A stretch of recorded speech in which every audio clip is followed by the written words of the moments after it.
ويدعو الإنسان بالشر دعاءه بالخير. ئاهەنگی پڕۆژەی قورئان بەهاری دڵانە لە خورماتوو. ئاهەنگەکە لەلایەن بەشی پەروەردەی ئەنجومەنی خورماتووی کۆمەڵی دادگەری بەڕێوە چوو. 12 خەڵاتی عەمرە و چەندین خەڵاتی دیکە پێشکەشی بەشداربووان کرا.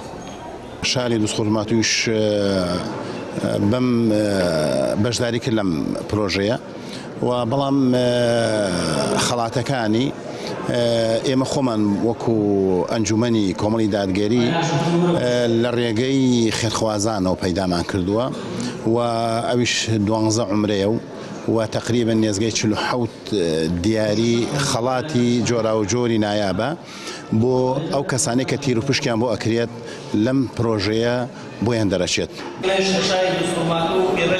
بەشداربووانی پرۆژەی قورئان بەهاری دڵانە کە بوونە خاوەنی خەڵاتی عەمرە وێ ڕێدەستخۆشییان بۆ پرۆژەکە و کۆمەڵی دادگەری هیواشیان خواست ئەم جۆرە پرۆژانە بەردەوام بێت. مامۆسایەکی یانیش بەشداربوون لەو جۆرە پرۆژانە بە گرنگ و پێویست دەزانێت. زۆر سوپاسی کۆمەڵی دادگەریەکەم بۆ ئەنجامدانی ئەم پرۆژانە.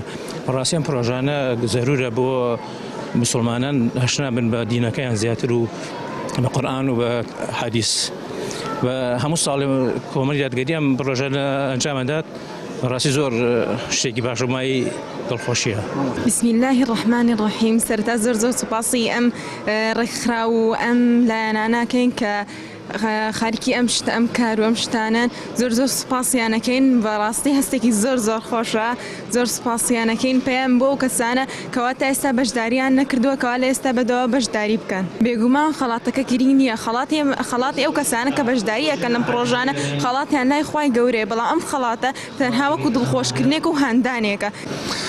بەناوی خۆی بەخشندەی میهرەبان سەرەتا پێم خۆشە دەستخۆشی لەم برا ڕێزانە بکەم لە دەستگای نووری حیکمە کە هەستان بە ئەنجامدانی ئەم پرۆژەیە و ئەم پێشبڕکێیە بۆ لەبەرکردنی قورئان و چەندین پرۆژەی تر کە ڕوو ئەدا کە ئەنجام ئەدرێ لە سەرتاسەری کوردستانە و شارەکانی ئێمەش ناوچەکانی دەرەوەی هەرێمی کوردستان شکر و خواوەی بەش بکەین لەو پرۆژانە دەستخۆشیان لێکەم و ئەم پرۆژانە خۆی بۆ خۆی گرنگیەکی زۆری هەیە و تەشجیعێکە و هاندانێکە بۆ لەبەرکردنی قورئان. لە خورماتوو زیاتر لە 200 کەس بەشداریان لە پرۆژەی بەهاری دڵان کرد.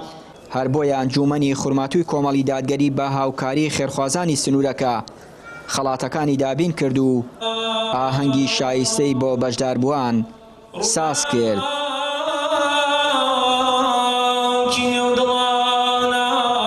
چیانووری کەناڵی پەیام، خورماتوو.